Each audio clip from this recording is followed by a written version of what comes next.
and answering them. Okay, great. So we can get started. So just as an overview, these will be the topics that we'll be covering in our presentation, and we will be leaving time for question and answer at the end. But if you have any questions throughout the presentation, please feel free to put them in the chat. Great. And then just to give an overview of our team, my name is Soumya Atnor. I'm a program administrator. And to introduce people to the other members of our team, we have our two program managers, Reese Webb and Elijah Sinclair, Nalia Yeffet, who's another program administrator, and we have Lila Hurd, who is our Clean Transportation Fellow for this term.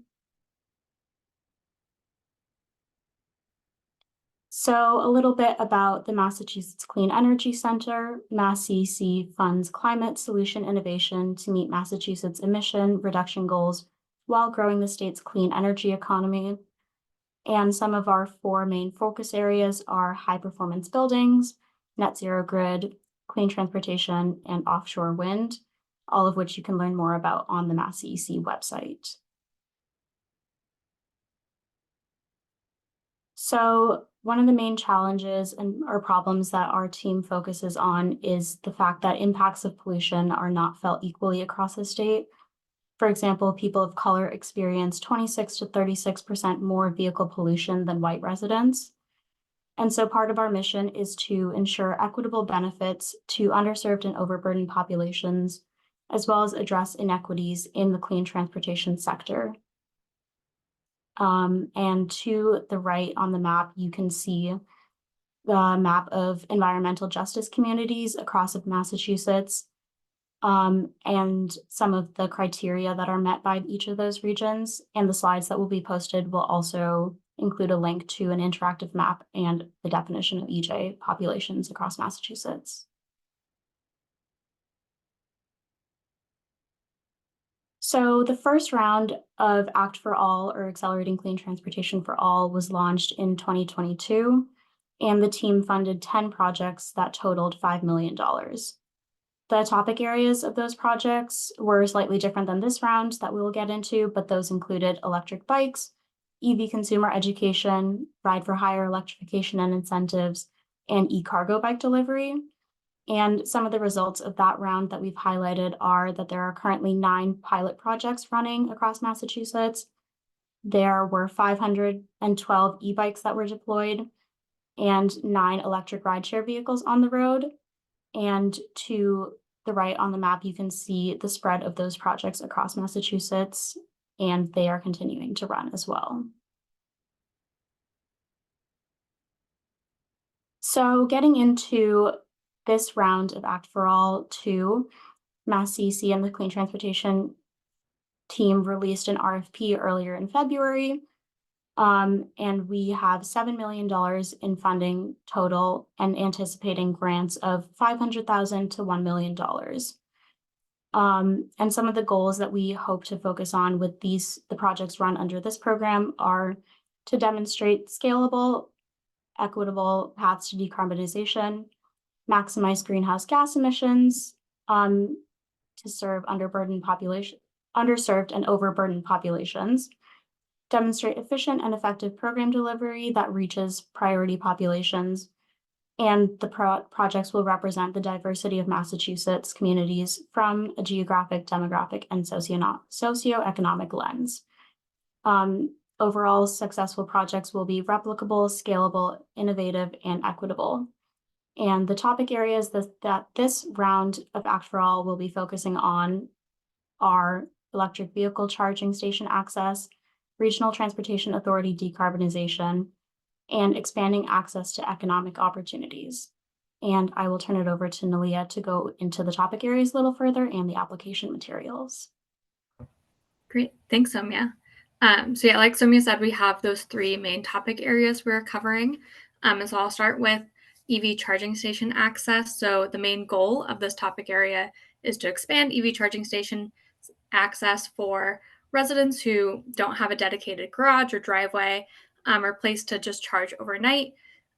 We recognize that that is a huge burden, as about 80% of charging for EVs is done at home. So really looking to fill this gap and make charging more accessible for people who don't have a dedicated place to charge. So we're focusing mainly, like I said, on residents without access to at-home charging, residents of low and moderate income housing and multi-unit dwellings, renters, and then residents of public housing complexes. And examples for each of these topic areas can be found in the RFP on the pages in the corner. So on page 16 of our RFP, in that section, you can find potential project examples to get an idea of different kinds of projects that we would fund under this. So our next topic area is Regional Transit Authority decarbonization, so RTA decarbonization. And the main focus of that is to really just reduce vehicle emissions associated with RTAs and expand access to public clean transportation options for underserved and overburdened communities.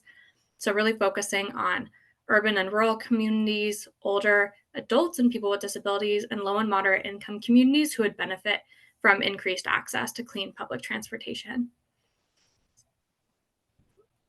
And then our third topic area, which Samia mentioned, is expanding access to economic opportunities, which focuses on kind of expanding access to clean transportation careers, developing capabilities to reduce transportation workforce burdens, providing transportation to and from job sites, and things of that nature. And so really focusing on workers in fossil fuel industries to kind of transition out of that into more clean transportation, clean energy positions, rural communities, and low and moderate income communities that would really benefit from that increased access to job sites and clean energy work. And we also have a workforce development team within MassCEC. And so applicants who are looking to apply under this topic area are really encouraged to attend our office hours and submit a concept paper, just to make sure there's no overlap with our existing workforce development team, who offer like a ton of really great programs under their work. And then our sort of last topic area is just kind of a catch-all of other. And so projects that don't fit under the previous three topic areas, but reach and meet our overall goals of increasing clean transportation access and decreasing transportation burdens and like pollution burdens on underserved and overburdened communities can kind of fit under this bucket. And so our goal is to really focus on priority populations and other technologies and topic areas that are not currently met by the previous three topic areas. And so kind of separating that out into a different one, but still reaching the goals of having emissions reductions and meeting the needs of priority populations in the state that might not be touched upon in the other topic areas. So to get into a little bit more on eligibility, so for technology specifically, we are looking at technologies that have reached a technology readiness level of 9. So that's that top one in this picture. And then a commercial readiness level of at least 7, which means that like the product design is complete. There's agreements between like customers and supply chain, and that there's like any certification or regulatory compliance has already been met. And so we're really looking at technologies that have been proven and are like reliable and functioning right now. And then for eligible applicants can kind of be anyone and are really encouraged to form teams that comprise like multiple entities and organizations, such as like consultants, community-based organizations, nonprofits, municipalities, technology providers, things of those nature. Anyone that really helps a whole team reach the requisite experience required under each of our topic areas. And so really focusing on kind of targeting priority populations, the technology, knowledge necessary, and project management experience. And so kind of whatever entities necessary to meet those different requirements is really what we're looking for. And so applicant teams can work together with one entity designated as the lead applicant for every application. And then for application materials, we have some required materials like attachment A. It's just a simple signing your name, agreeing that things are that you've read kind of the RFP and that the application materials are kind of correct to the best of your knowledge. The project narrative, which is kind of your whole work plan, what will you be doing, the budget, and so laying out kind of milestones and the cost of each of these items, and then the signed letter of intent, which is just an agreement between all the different members of your applicant team agreeing that they will work together on this project. And then we also have a few optional application materials to submit, which I will get into a little bit later, one of which is a supplementary work plan and budget, which kind of demonstrates how a project can be scaled up to $1.5 million. Original equipment manufacturer, like OEMs, spec sheets, if that's applicable, if you're submitting for like a technology, letters of support from other stakeholders not on the applicant team, so other like community groups potentially or transportation advocacy groups, and then providing comments on the contract template provided in the application or in the RFP. So to get into some more specifics on each of those attachments for the required application materials, for the project narrative, there are a total of 8 sections within it, and they look just like the one in this picture for the executive summary, kind of a description and then some questions that will help guide you through kind of how to answer. It's fillable, so you'll download kind of the document for it and just kind of enter your text and address all the questions. And so that should be pretty like answer in the text, a little straightforward. So it's a little bit different than I think the way we've done some applications in the past, but hopefully makes it a little bit easier to follow and has kind of page limits set on that. For the next attachment, attachment C, our project work plan and budget. This is where you'll kind of write out the different costs of different elements. And then in the picture, we have the milestone deliverable. So explaining the specific steps that'll be taken during the project timeline. And so good project milestones and deliverables are specific and chronological and clear, and so easy to follow. And so again, we anticipate project awards to be between $500,000 and $1 million. But like I said before, there's the option to submit a supplementary budget. So if you feel like the scope and the work of the project would fundamentally change if you were given more money, you are able to submit a supplementary budget by just kind of copying the budget in this attachment and kind of filling it out for a total funding of up to $1.5 million. And so that's completely optional and kind of reserved for applicant teams that really feel like their project would substantially change if given that kind of additional $500,000 above the $1 million cap. And then for our selection criteria and how we kind of score different applications, we're looking at these main criteria. So how it aligns with our program goals, whether it's innovative and kind of easily or able to be implemented, if it's equitable and really serves priority populations that we're looking at in each topic area, if it's replicable and scalable, the applicant team commitments and qualifications, and then the monitoring and verification plan. So whether or not there's good data that can be collected from this project and lessons learned to be gathered.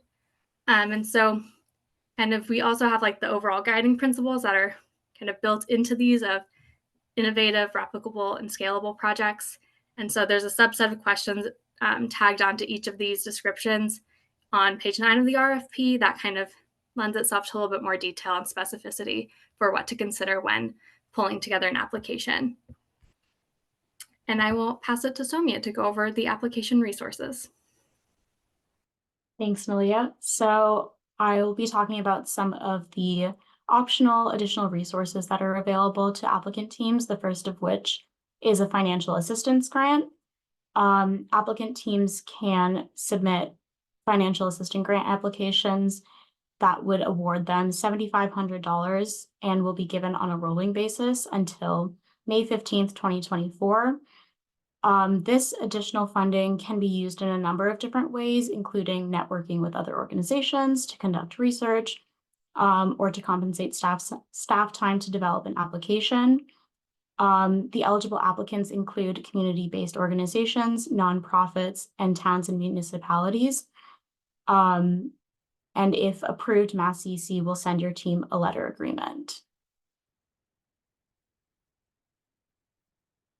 Another additional resource that is available is the pre-application concept paper. These are available to all applicants that would like feedback prior to submitting a full ACT4All 2 application. These will be accepted on a rolling basis until April 30th of 2024. And as a note, submitting a concept paper does not guarantee an application award. These are optional, but applicants that are applying for topic areas 3 and 4 that Nalia had talked about are strongly encouraged to submit a pre-application concept paper to receive feedback on their eligibility.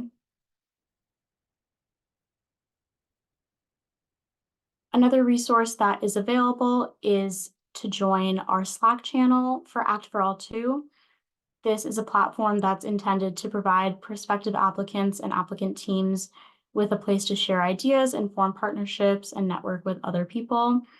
There are 3 channels that are specific to each of the topic areas, and there's also an additional general channel where MassCEC will be posting any announcements, and also people can network with other applicants and people there as well. Office hours will also be held bi-weekly on Teams.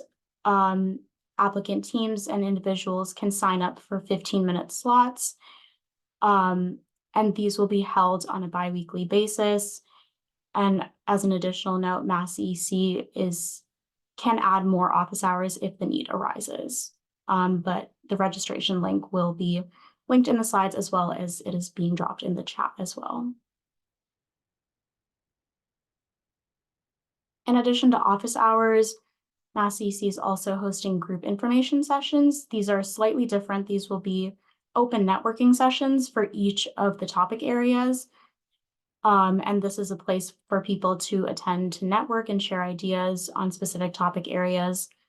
And each of the sessions will have a different registration link, so please feel free to register for the topic area that you're interested in, or multiple topic areas if you are still looking.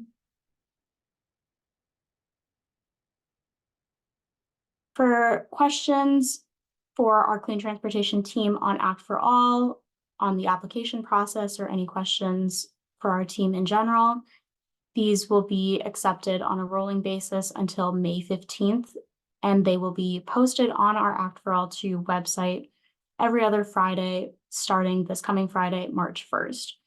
And only questions that are submitted by the Tuesday before will be included in the answers that are posted on Friday, as they will be accepted on a rolling basis, so they will be just posted the following 2 weeks after. These questions should be sent to the Clean Transportation email, and applicants and prospective applicants should also join our mailing list to be notified of other opportunities that MassCEC is putting out, as well as our transportation team. So just to go over the timeline as a whole, MassCEC and our transportation team will be hosting bi-weekly office hours that are by appointment for individuals to meet one-on-one with our transportation team between March 8th and May 16th, as well as individual group info sessions that are by topic area, all of which have registration links that people can sign up for. There are also the pre-application concept papers that will be accepted on a rolling basis until April 30th. These are optional, but are highly recommended and suggested for topic areas 3 and 4.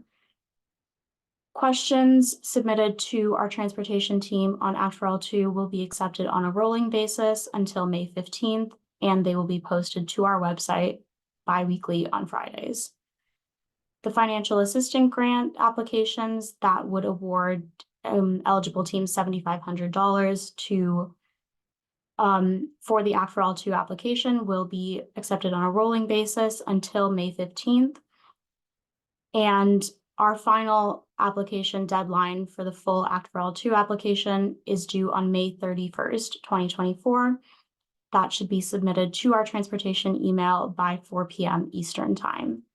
And for all application materials and any additional submitted documents for additional resources, please adhere to all of the formatting guidelines that are specified in the RFP and on the documents themselves. And a little further out, looking out, is MassCEC will be hosting interviews if necessary in June of 2024, and final award decisions will be made in July and August of 2024. Great, so we have reached the end of our presentation, and we will be answering any questions that you've put in the chat, so please feel free to submit those. Yeah, we already have, oh, sorry, Soumya. We already have a couple of questions in the chat. And so, yeah, feel free to keep dropping those in, but we can start off with one that was asked if we've communicated with RTAs regarding electric buses and hydrogen fueled buses. So we did a lot of stakeholder engagement and outreach prior to releasing the RFP. And so the way we designed all of the topic areas is to be pretty open-ended to fit the needs of kind of the entity applying. And so again, like, feel free to attend office hours or submit a concept paper if you have specific questions on the project design or specific technologies that might be funded under this. But yeah, our funding is pretty flexible, especially in the RTA decarbonization topic area, kind of meant to fill those gaps that we see that are currently existing within RTAs. Yeah, and I would just add part of the question here is, can partners get support for investigations? So I think, we want these projects to be deployment projects. So while part of the project may be a study, some research, a report, we do want there to be an element of deployment and implementation to these. So like Malia said, come chat with us in office hours. Yeah, thanks, Reese. The next question, can teams that include for-profit businesses apply for financial assistance grants? So the goal of financial assistance grants and the eligible entities kind of that we are accepting is, the goal of it is to really help applicants network and form applicant teams and have the resources to get.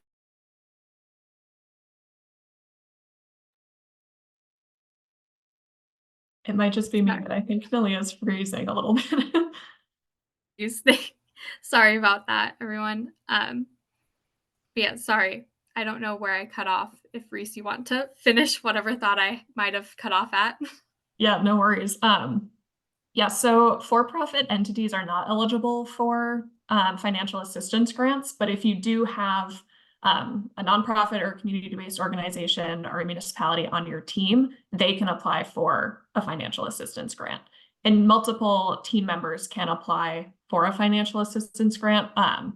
We're just excluding for-profit businesses from that. And largely it's because the intent of the financial assistance grants is to really build capacity and provide resources for community groups, nonprofits, priority populations, who, for them, a barrier to applying might be staff resources, time, funding.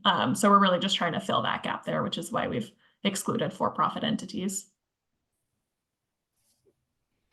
Awesome. Next question we have is, how many awards will be made in this round? So we don't have a set number of awards we're hoping to make, but like we said, we have $7 million total in funding, and we are capping projects at that $1 million range. And so I think anticipating anywhere between like 5 and 7, perhaps. But again, we're really not setting a cap on projects and really just choosing kind of the ones that would have kind of the best data and really great projects, I guess, that we get applicants for. I think we'll also say that our hope is to kind of award cohorts. And so if we see a really good group of applicants under kind of one topic area, I think that's our other kind of goal. But again, it really depends on the applications we get in, how many we end up awarding. All right. Is there an anticipated timeline for project kickoff? I believe, sorry, Samia, do you want to take this one? I've been answering a lot of the questions. No worries. Yeah, sure. So I think the anticipated timeline is if award decisions are made in July to August, contracting with different organizations will take a couple months after that. So I think we're anticipating contracts being signed end of 2024, early 2025. If that's helpful, or please correct me if that timeline doesn't sound reasonable. Yeah, great. Next question is the maximum possible grant size 1.5 million per project for per.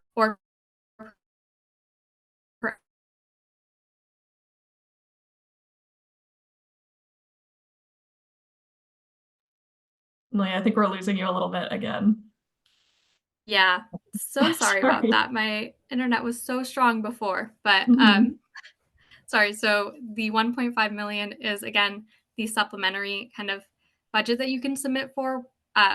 Our kind of ideal project cap is at 1 million, and entities can submit for or can submit a supplementary budget of like a total project award of up to 1.5 million. But that's really, again, if it only substantially changes kind of what that applicant team can do in the project, and if that really like increases the impact. But yes, again, that is per project. So applicant teams as a whole would apply for that $1 million funding cap per project. Yeah, maybe just to give an example of this one, the last round of ACT4All, we had funding caps of 500,000, but we allowed for additional applications to 1 million, again, if it would meaningfully change the project. And so we only ended up awarding one project at the $1 million level, and it was because they were really able to bring in more municipalities, more community-based organizations, and serve a wider range of priority populations with the additional funding. And so that is what sort of tipped the scale to make that choice. But like Nelia said, really, we're anticipating awarding 1 million as the cap.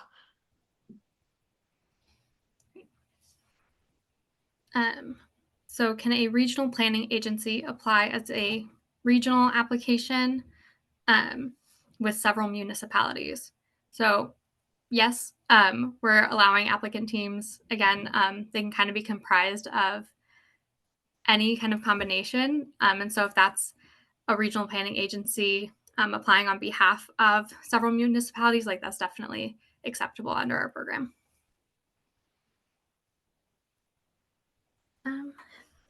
Next question is, can we use this funding for development engineering? Reese, or Elijah, I might kick that over to you. Yeah, I'm not sure exactly what that entails. I would say if you do have questions on eligibility, you can either shoot us an email at thiscleantransportation@masscec.com or join us in office hours, and we're happy to kind of talk through your idea and let you know what is and isn't eligible for funding. Then our next question is to go back over the eligible project or program slide. So Reese, yeah, thank you. So our 3 projects or 3 topic areas that are eligible under this program are EV charging station access. And this is the kind of general topic area and priority populations. Then we have the RTA decarbonization topic area. And then the third one is expanding access to economic opportunities. And then the fourth of other. But yeah, we can go back through those. And again, this presentation will be the recording, and the slides will be uploaded to our website later this week. Is there a program implementation manual specific for EV chargers? I would say, and Reese, jump in if this is wrong, I think this would be something that we might be hoping that a consultant would be developing, or that an applicant team kind of might suggest to develop under the EV charging station access program. I think, again, it's just kind of a standard like charging station installation in multi-unit dwellings that are low-income housing, just expanding the access. So yeah, again, I think that would be kind of a piece of a project that we would like to see. Can you, keep scrolling past. Can you include hours spent completing concept paper as part of your budget for the financial assistance grant? So for the financial assistance grants, there's no kind of budget sheet required. We simply send 2 different kind of payments that total that $7,500. And that funding can be used kind of in any way that that applicant needs it to be used. So if that is getting hours towards developing a concept paper, like that is fine with us. We send the first, I believe, $2,000 upon the letter agreement signing, and then the remainder, the $5,500, once the ACT4All 2 application has been submitted. So there's no kind of need to budget now or send us proof of what it's going towards. Just kind of submitting that initial financial assistance grant application. So can we submit more than one application under the same topic?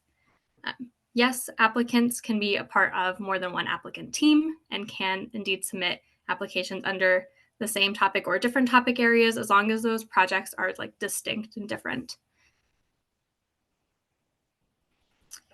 Can the list of participants be shared?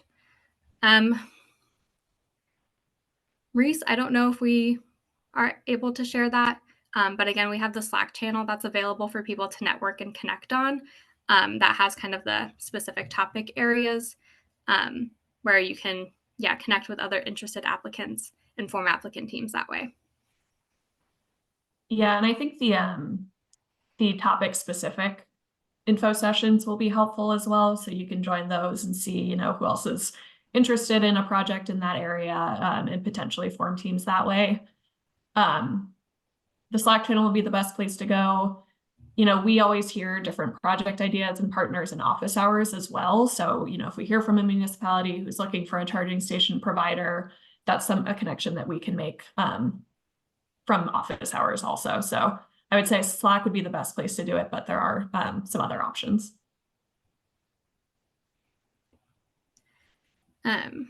So for next question, matching funds, rules requirements. I'm not quite sure what is meant by rules requirements. I don't know if anyone else, my team knows. But I think, go ahead, Reese. Yeah, maybe if you just want to go over the cost share requirements. Yeah, Soumya, do you want to take that?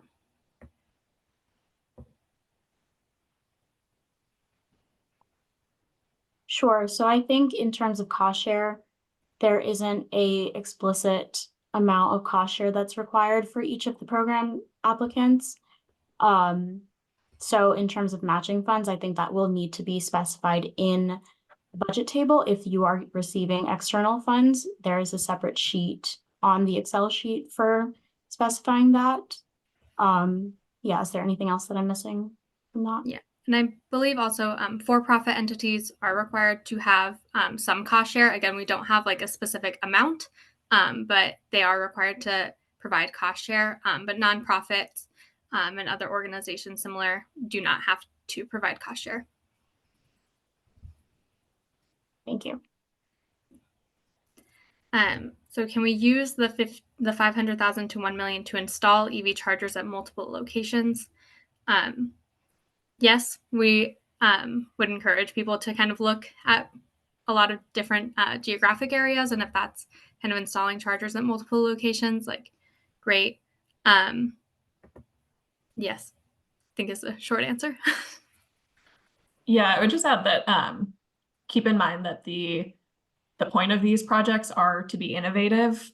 They're also to be equitable and to be replicable and scalable. So just proposing to install charging stations is probably not a very compelling project. There would have to be sort of some layer of innovation there that would make this a pilot project, make it something that hasn't really been done before that we would be testing and proving out. So yes, definitely eligible, but certainly think about kind of the other aspects as well.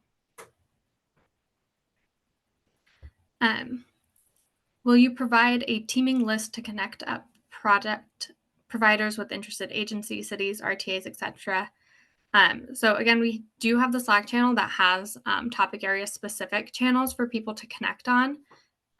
Reese, I don't know if you can speak more to the list specifically that was offered in the previous Slack program channel, but I think, again, it's kind of just up to the participants in the Slack channel to kind of make those connections and take those conversations offline.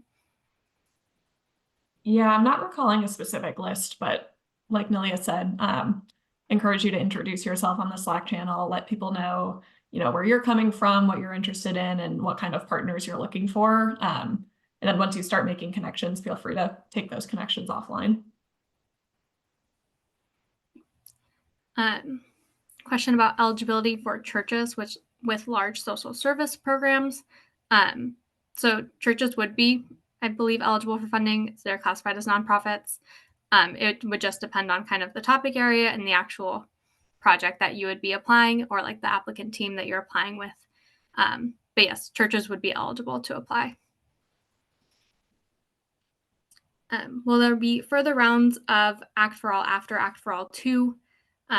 So that is a question that we also have, kind of dependent on future funding. And so at this time, we don't have a third round of ACT4All planned, but that could change in the future.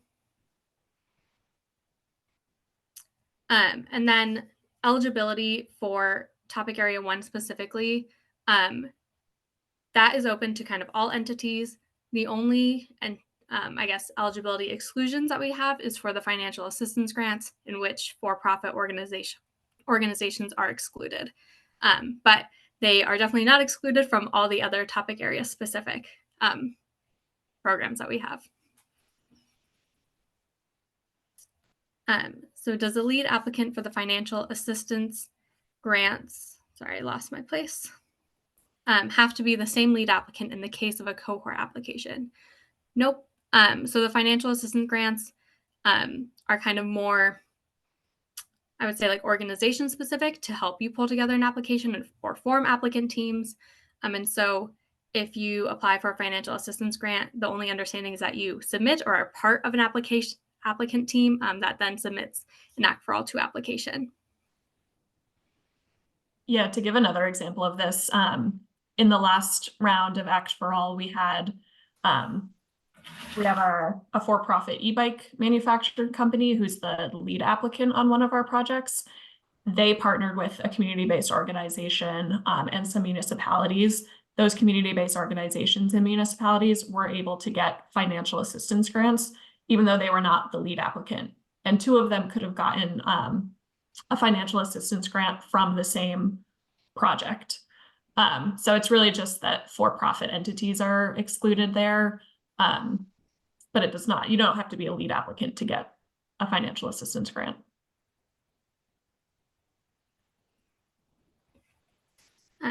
Then are there examples of past applications that got accepted available to use as resources?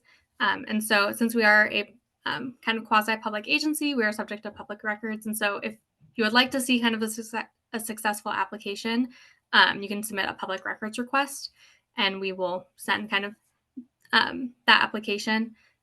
We also have examples of projects that are ongoing on our ACT4All 2 website that are from our current ACT4All 1 grantees and kind of the work that they are doing. But yeah, Reese or Elijah, jump in if there's other avenues for that. Yeah, maybe if someone can drop the press release for the first round of ACT4All in the chat, that might be a good place. It sort of outlines how much funding went to each project and which projects were awarded. So we can put that in the chat for you. Awesome. So is a supplementary budget designed to enhance all projects in a proposal or a single project, such that a particular project would get 1.5 million funding versus the standard $1 million cap. So I'll use the example that Reese gave before. We had a whole cohort of e-bike applications come in our previous ACT4All round, and only one of those e-bike applications was awarded that $1 million cap over the $500,000 that was, I believe, awarded to kind of the other applicants. And so this is for a specific application. So if you are with an applicant team and are submitting an application to ACT4All 2, it would just be that application that would get the $1.5 million funding if that supplementary budget was included and like substantially changed or like meaningfully changed the project scope. Yeah, maybe just to be clear on the sort of the difference, when you do apply, if you are planning to apply for 1.5, you should also submit an application for 1 million. So there may be the case where we will not award the full 1.5 million, but we would still award you at the $1 million cap. So you should be submitting kind of two versions to us if you are planning to submit for the 1.5. Then again, the recording and the slides for this webinar will be posted onto our ACT4All 2 website. If someone wouldn't mind dropping the link to the ACT4All 2 website again, yeah, feel free to check there. We're hoping to get this posted with the answers by the end of the week on Friday. But if not, definitely by next week, we should have the recording and the slides up on our website. And then if someone could also drop the link to the Slack again, that would be super helpful for anyone who wants to kind of connect on Slack. Well, I believe those are all the questions I've gotten in. If there are any lingering questions, feel free to put them in the chat. But if not, we'll hang on for a couple more minutes if there's any lingering questions.